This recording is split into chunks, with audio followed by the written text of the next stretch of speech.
Selamat pagi jemaat yang kekasih dalam Tuhan. Shalom bagi kita sekalian.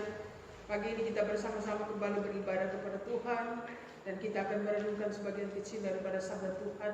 Hari ini adalah hari Pentakosta, hari yang ke-50, di mana peristiwa demi peristiwa yang dirayakan mulai dari perayaan Paskah sampai hari ini. Dan pagi ini kita bersama-sama akan merenungkan firman Tuhan berhubungan dengan pencurahan Roh Kudus.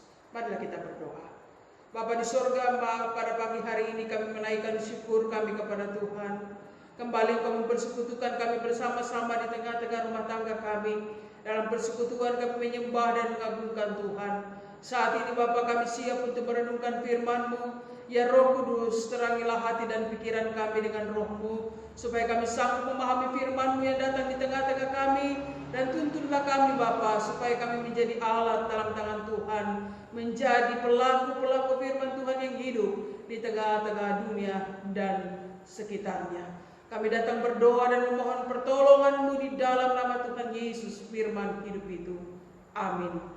Jemaat yang kekasih dalam Tuhan, pembacaan kita biasanya kalau hari Pentakosta itu terambil dalam Kisah Para Rasul pasalnya yang kedua, tetapi pagi hari ini saya membawa kita untuk membuka firman Tuhan di dalam kitab Efesus. Efesus pasalnya yang ke-8, ayat pasalnya yang ke-5, ayat 8 sampai ayatnya yang ke-25. Jemaat, saya tidak akan membaca keseluruhan ayat ini, tapi ada beberapa bagian ayat saja yang akan saya baca. Nanti Bapak Ibu yang akan memperhatikan bagian firman Tuhan masing-masing di Alkitabnya membaca keseluruhan ayat itu ya. Efesus pasal 5 ayat 8 sampai 25. Saya membaca mulai dari ayatnya yang ke-8.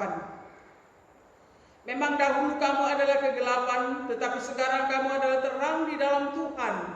Sebab itu hiduplah sebagai anak-anak terang, karena terang hanya berbuahkan kebaikan dan keadilan dan kebenaran. Maaf. Kemudian kita ke ayatnya yang ke-16. Dan pergunakanlah waktu yang ada, karena hari-hari ini adalah jahat. Sebab itu janganlah kamu bodoh, tetapi usahakanlah supaya kamu mengerti kehendak Tuhan. Dan janganlah kamu mabuk oleh anggur, karena anggur menimbulkan hawa nafsu. Tetapi hendaklah kamu penuh dengan Roh, dan berkata-katalah kepada yang lain dalam mazmur, kidung, puji-pujian dan nyanyian rohani. Bernyanyilah dan bersoraklah bagi Tuhan dengan segenap hati. Ucaplah syukur senantiasa atas segala sesuatu dalam nama Tuhan kita Yesus Kristus kepada Allah dan Bapa kita. Dan rendahkanlah dirimu seorang kepada yang lain di dalam takut akan Kristus.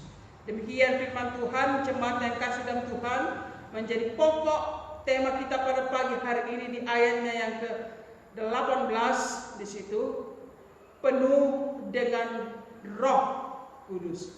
Hendaklah engkau penuh atau dipenuhi Roh Kudus.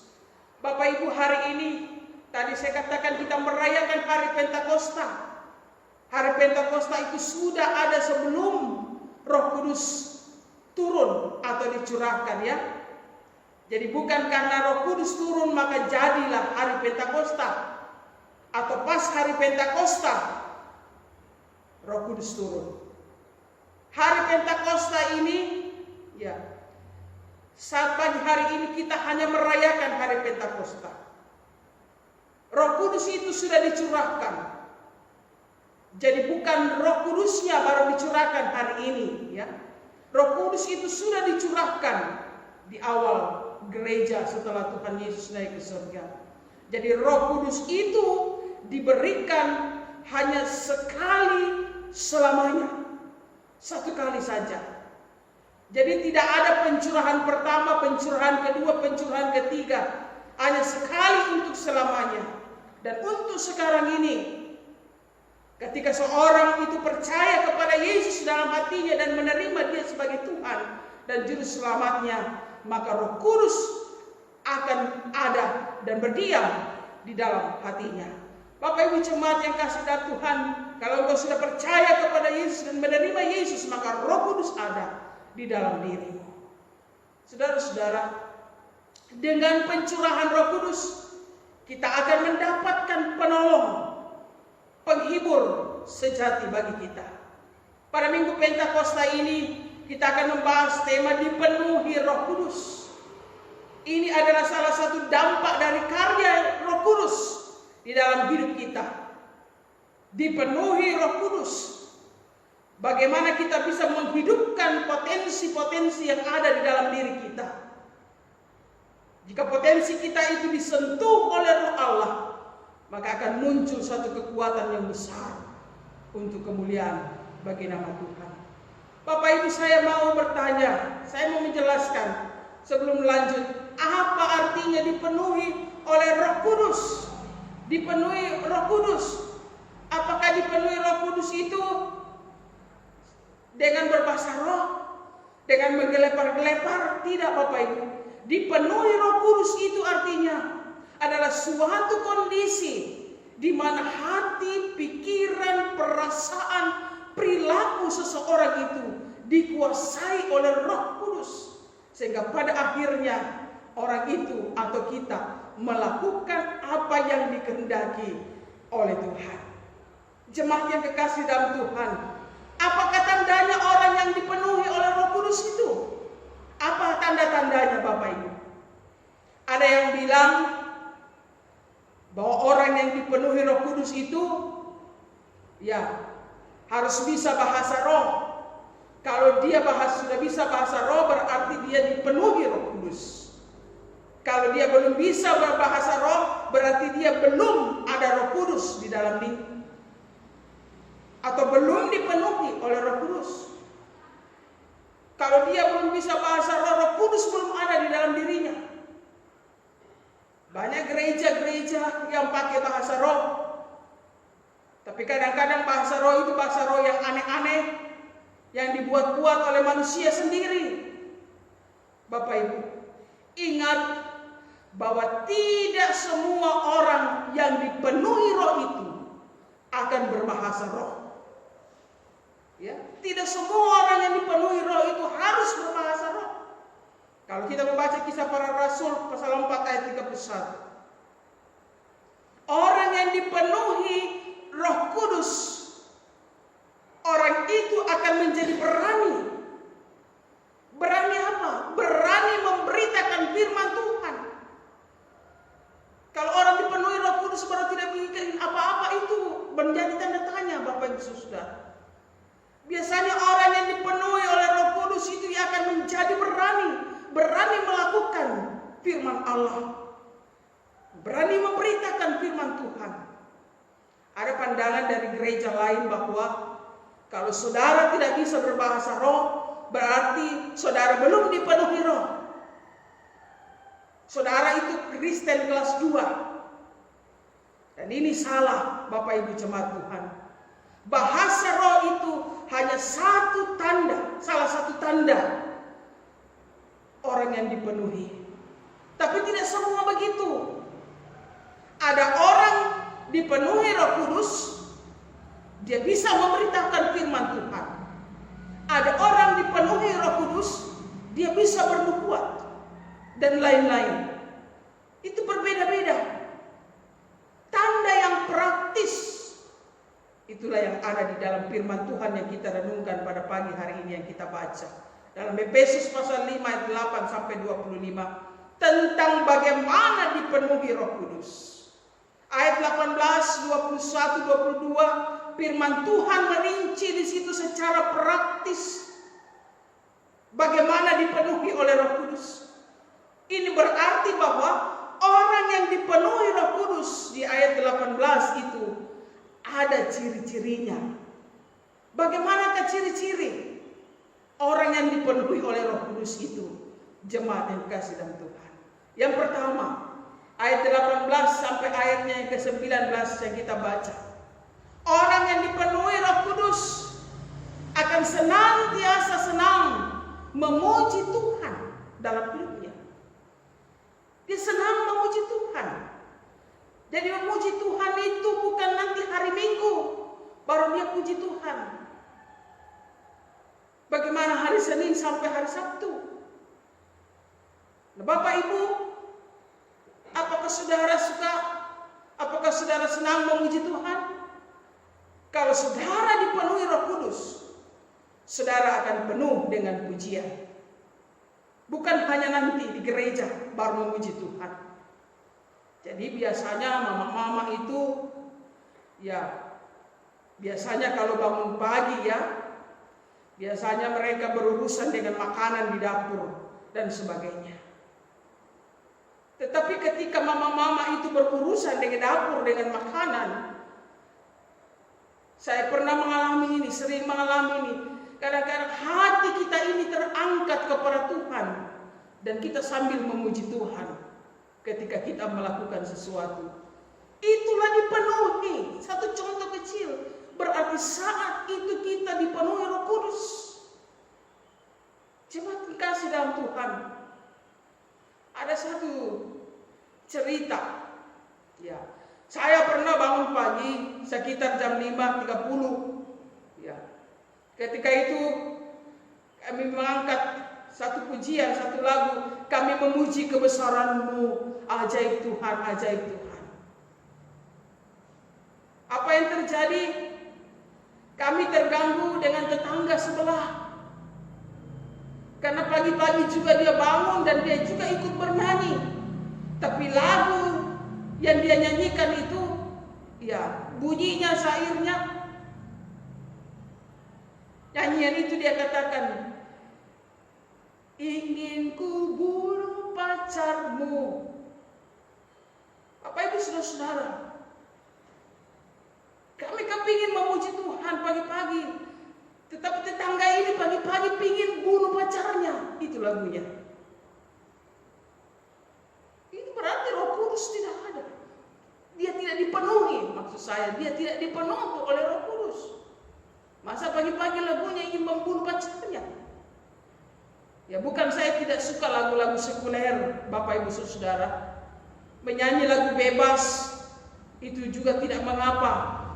Saya juga senang, tetapi ingat bahwa kegemaran kita sebagai orang yang percaya, sebagai anak-anak Tuhan, sebagai pemuda-pemudi Kristen, kegemaran kita yang paling utama harus yaitu teratas pujian kepada Tuhan. Kenapa? Karena kita diselamatkan oleh Tuhan Yesus, Allah kita di surga.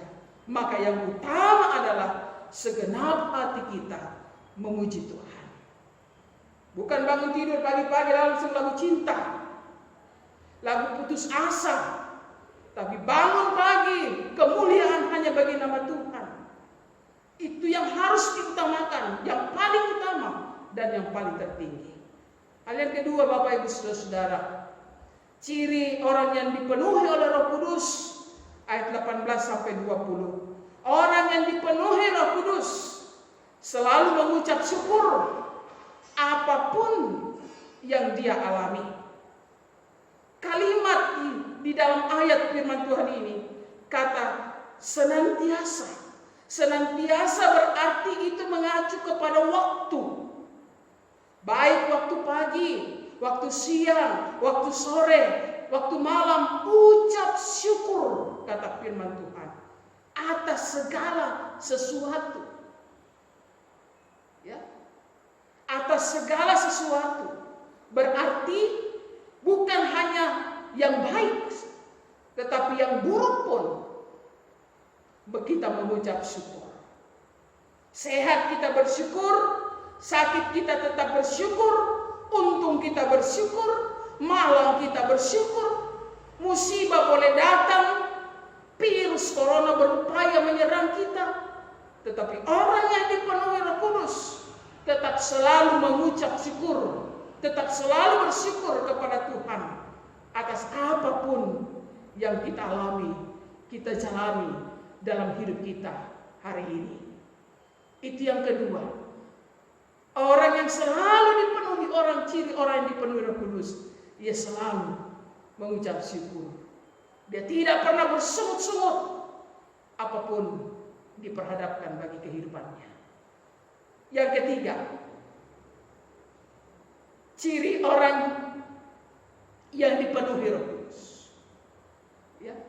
Orang yang dipenuhi Roh Kudus itu ciri-cirinya yang ketiga, bukan hanya sedang memuji Tuhan, bukan hanya selalu mengucap syukur, tetapi juga dia, orang yang dipenuhi Roh Kudus itu akan merendahkan diri satu terhadap yang lain. Ayat yang ke-21. Bapak Ibu Saudara, banyak kekacauan akan terjadi dalam hidup kita kalau orang tidak mau merendahkan diri satu dengan yang lain. Kalau semua orang mau meninggikan diri, tidak ada yang jadi. Termasuk di dalam rumah tangga kita masing-masing.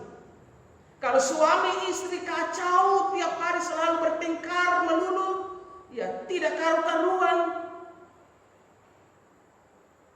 Bisa saja mungkin karena itu tidak ada kerendahan diri di dalamnya.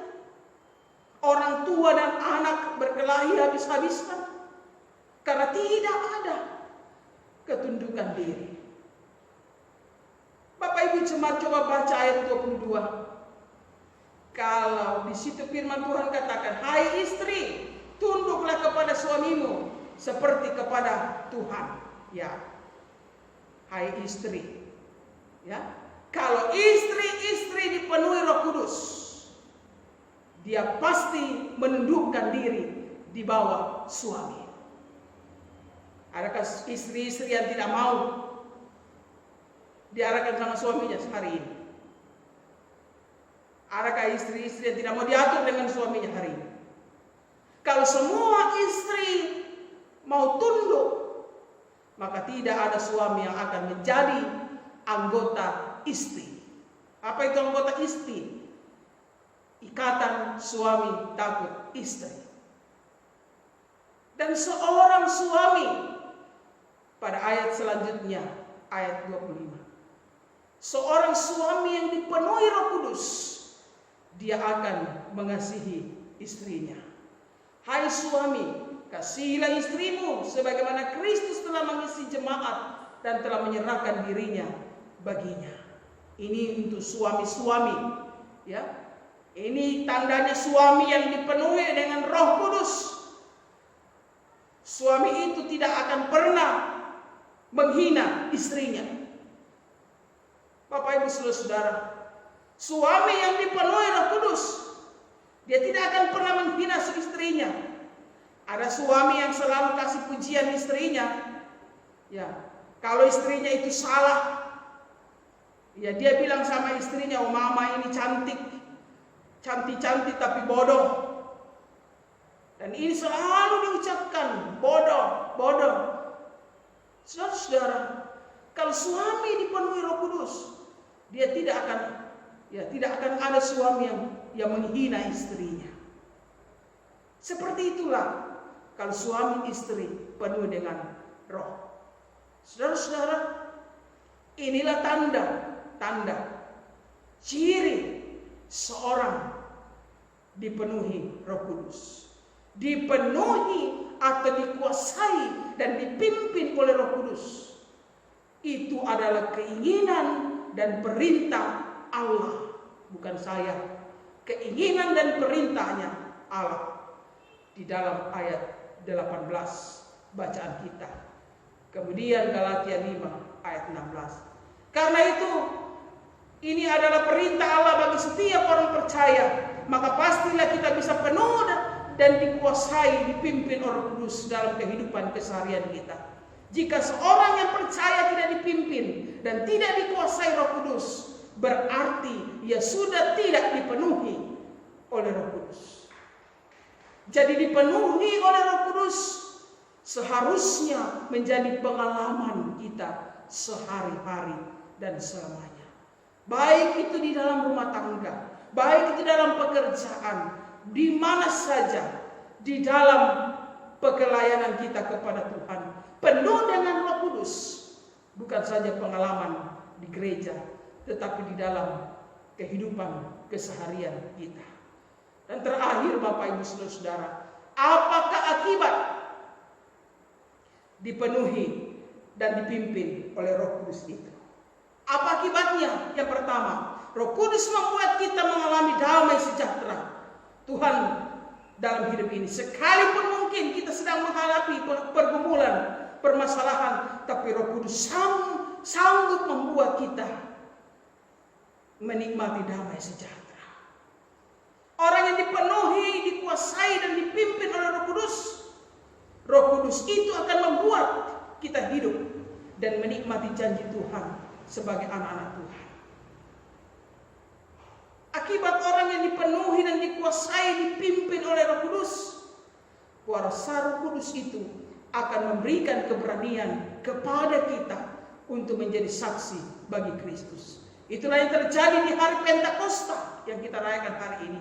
Dengan pencurahan Roh Kudus itu sesungguhnya satu mandat misi untuk pemberitaan firman Allah kepada orang-orang yang belum percaya yang diberikan kepada murid-murid Yesus pada waktu itu. Ketika Yesus disalibkan, mati dan dikuburkan, murid-murid terpencar karena ketakutan. Tetapi setelah Roh Kudus dicurahkan atas murid-murid, mereka kemudian berani bersaksi tentang karya Kristus sekalipun mereka berada di dalam ancaman. Jadi Roh Kudus itu akan menggenapi janji Tuhan Yesus mengenai tanda ajaib yang menyertai setiap orang yang memberitakan Injil Kristus. Roh Kudus akan menolong kita untuk berhasil mengikuti Tuhan, mengerti firman Tuhan, serta menjadi saksi yang baik bagi Kristus. Inilah Bapak Ibu Saudara yang kasih dalam Tuhan, yang dapat kita dengarkan pada pagi hari ini, di hari Pentakosta ini. Dan biarlah kita senantiasa memberi diri kita setiap saat dipenuhi Roh Kudus setiap hari. Mari kita berdoa. Terima kasih Tuhan, kami mengucap syukur atas firman-Mu pada pagi hari ini. Engkau sudah melayakkan kami bersama-sama untuk merenungkan firman-Mu di hari Pentakosta ini. Kiranya dalam pencurahan Roh Kudus dan Roh Kudus yang ada pada diri kami senantiasa fungsikan dengan baik Tuhan, untuk kemuliaan bagi nama Tuhan. Dan terlebih lagi Tuhan, bahwa Engkau memberikan itu bagi kami, supaya kami mampu menjadi alat dalam tangan Tuhan, menjadi saksi Kristus, membawa misi Allah di tengah-tengah dunia ini. Terima kasih banyak Tuhan, kuatkan kami dan teguhkan kami, supaya kami selalu memfungsikan Roh Kudus itu di tengah-tengah kehidupan kami tiap-tiap hari. Dalam nama Tuhan Yesus kami datang berdoa. Amin.